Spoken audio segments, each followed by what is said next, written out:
When solving for trusses, you need to do two different sets of calculation.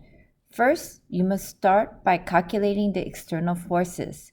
External forces are forces that are given or provided by pins and rollers. Internal forces, you must use the method of joints, and these are the forces that are on the beams. There will be compressions and tensions. When calculating external forces, the first thing you want to do is draw a free body diagram. External forces will usually be provided for you in your drawing. You will also see pins or rollers. A pin has a triangle, and this means ground. A pin will always have two forces. They will be in the X direction and the Y direction.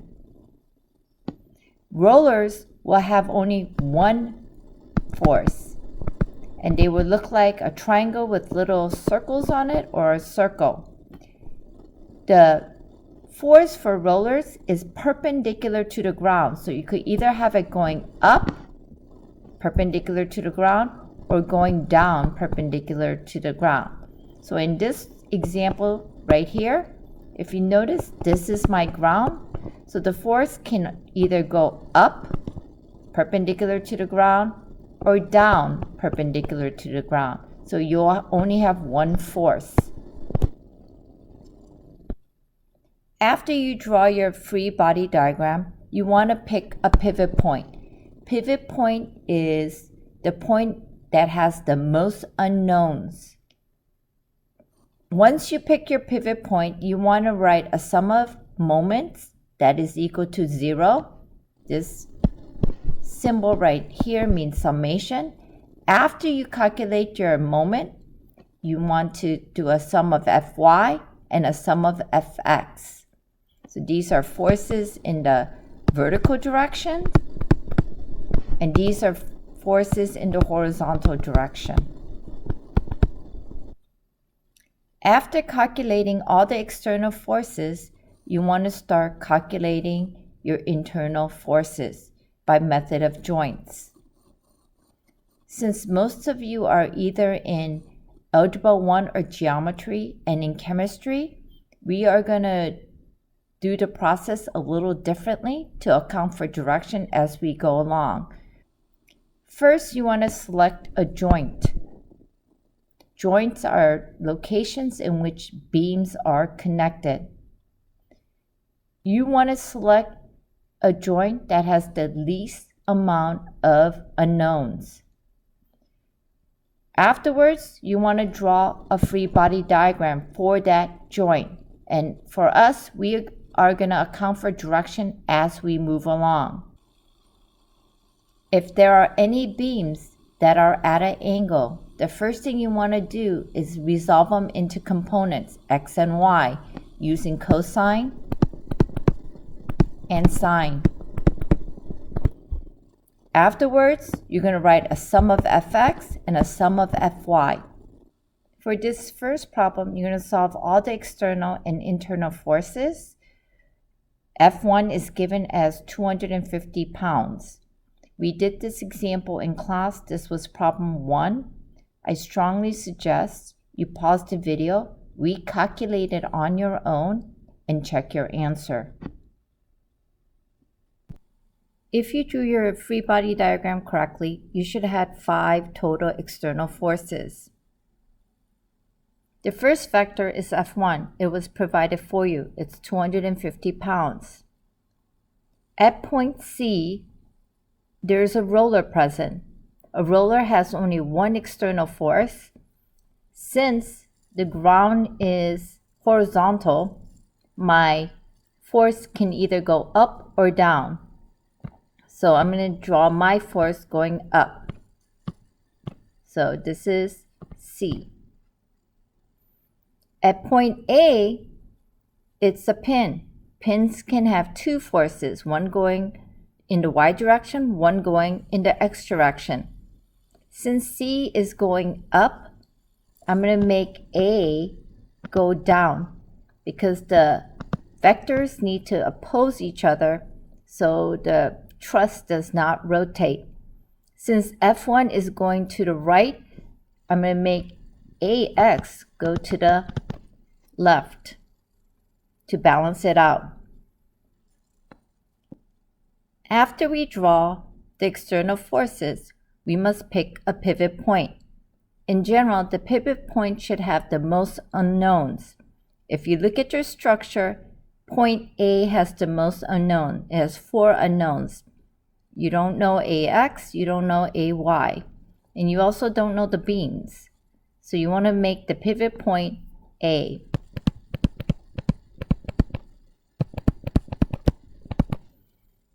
After you select your pivot point, you're going to do a sum of moments. Sum of moments in a truss must equal to 0. If not, the structure will rotate or twist. So possible moments are MA plus MB plus MC. This has to equal to 0. MA is going to equal to 0. Why? Moment is defined as force perpendicular to the distance. Since A is the pivot point, the distance from A to A is 0, so it cancels out. So MB is going to be force of B times distance of B plus F of C, distance of C. This has to equal to 0. FB is the same thing as F1. So we know that it's going to be 250 pounds. DB is going to be 6 feet. Why? It has to be perpendicular. The force goes to the X direction or to the right. Therefore, the distance has to be perpendicular to that. So from point A, that is 6 feet.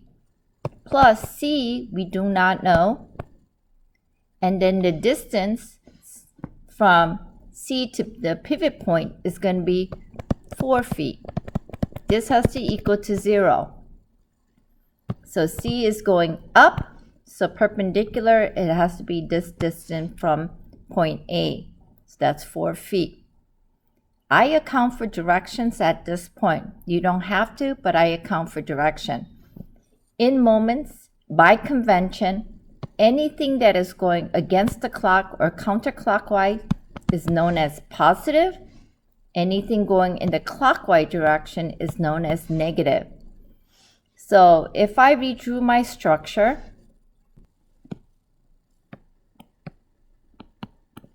and this is my pivot point. If A is my pivot point and I have a force C pushing it up, this is going to rotate counterclockwise. Therefore, C is going to be positive.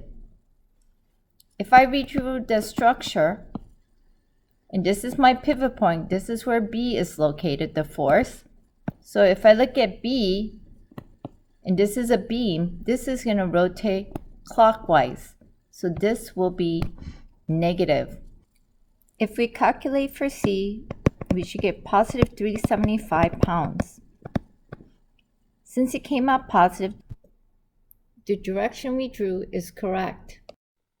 Now that we solved for the vector C, we're going to write a sum of Fy equation, and that has to also equal to 0. In the y direction, the vertical direction, we only have 2 vectors. We have C going up, so C is going to be positive, minus AY because it's going down. This is going to equal to 0. So AY is going to equal to C, and we solve C as 375. So AY will balance C in the opposite direction. Since the number came out positive, we drew the vector correctly. After we write a sum of Fy, we're going to write a sum of Fx.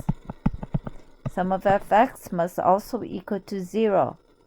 In general, the direction you move to the right is positive in physics. So this one, F1 is going to the right. It is opposed by AX going to the left. So we write a negative AX equals to 0. So AX is equal to F1. And F1 is 250 pounds.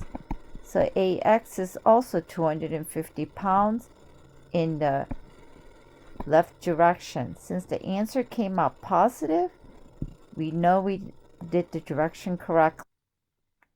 Now we're going to solve for the internal forces using method of joints. The first thing I want to do is select a joint that has the least amount of unknowns and least amount of angles. A. I'm going to select joint A. After I select joint A, I'm going to draw a free body diagram. So I already know AX goes to the left. I also know AY goes down because we solved these as our external forces. We know there's a beam AB right here. We know the beam has to go in the vertical direction because the beam is orientated in the vertical direction. Since AY goes down, beam AB must go up in order for the structure to be at equilibrium and not rotate or twist or break apart. So that means to oppose AY, beam AB must go up. We also know at joint A, there's a beam AC attached to it. Since AX is going to the left, AC must balance that force by going towards the right. If the forces are not balanced, the beams will break because they will rotate or accelerate or twist. So after I draw my free body diagram, I'm going to write a sum of Fx and a sum of Fy. In the y direction, remember, is only the vertical vectors. Since we know AB goes up, AB will be positive, minus AY, this has to equal to 0. AB is equal to AY, and we solved AY is 375 in the previous. At joint A, we know AB has a force going upward, so I'm going to put the direction upward. Now I'm going to write a sum of Fx. Going to the right, I'm going to make positive, so AC, AX is going the opposite direction, minus AX equals to 0. So AC is equal to AX, and we saw for AX in the previous slide, which was 250 pounds. And since it came out positive, I know AC is going towards the right. Again, I'm going to label the direction on the beam itself.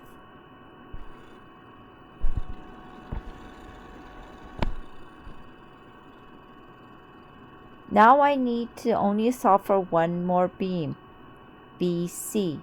I could use joint B or I could use joint C. It doesn't matter. I'm going to use joint C.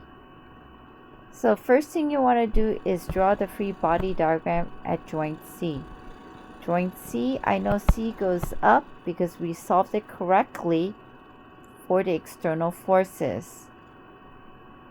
We know that beam CA must go to the left.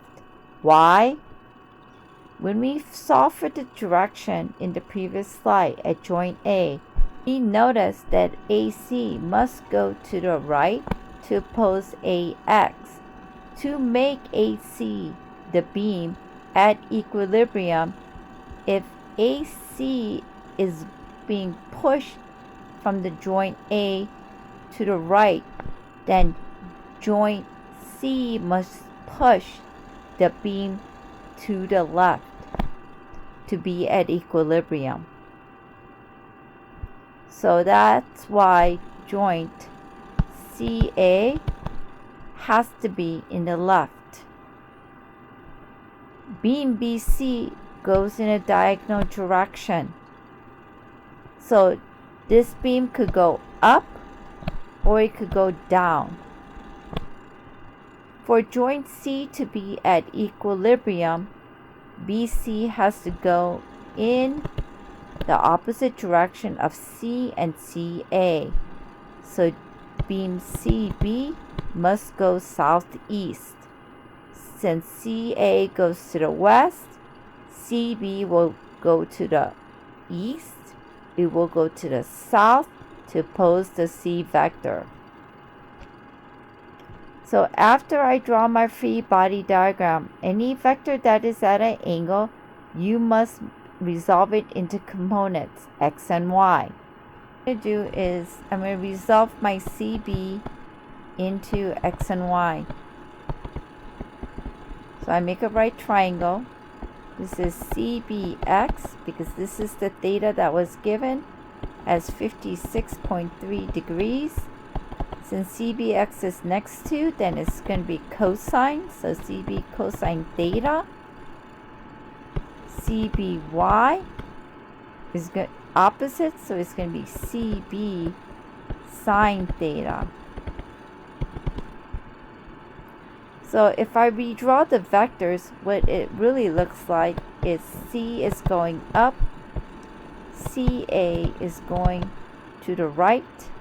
Since this vector is going to the south and to the east, I could redraw this vector as CBY and CBX. And just like before, I'm going to write a sum of fx and a sum of fy. In the sum of fy, C is going up minus CBY because it's going in the opposite direction. It is equal to 0. So CBY is equal to C. And we know that CBY is CB sine theta, which is equal to C. I'm going to solve for CB by dividing by sine theta on both sides. So CB equals C sine theta. C we solved as 375 pounds. Sine 56.3 degrees. So my CB is calculated as 451 pounds. And since it came out positive, my direction is correct. So I'm going to label my picture, and this vector is going down. So on top, it must go up at joint B because they must oppose each other or the beam will break. Same thing for AB is going up, so BA is going down. So we've solved for everything. We do not have to do joint B. So now we need to determine if these beams are in compression or tension. So if I look at my joint C right here, at joint C, if you look at the CA vector, it is pulling away from joint C, and at joint A, that same beam is also being pulled away from the joint. Since it's being pulled away, this is in tension. If I look at joint C and I look at beam CB, if you notice, the force is being pushed into the joint. Same thing for B. If I look at that same beam, it's being pushed into the joint. So this is in compression.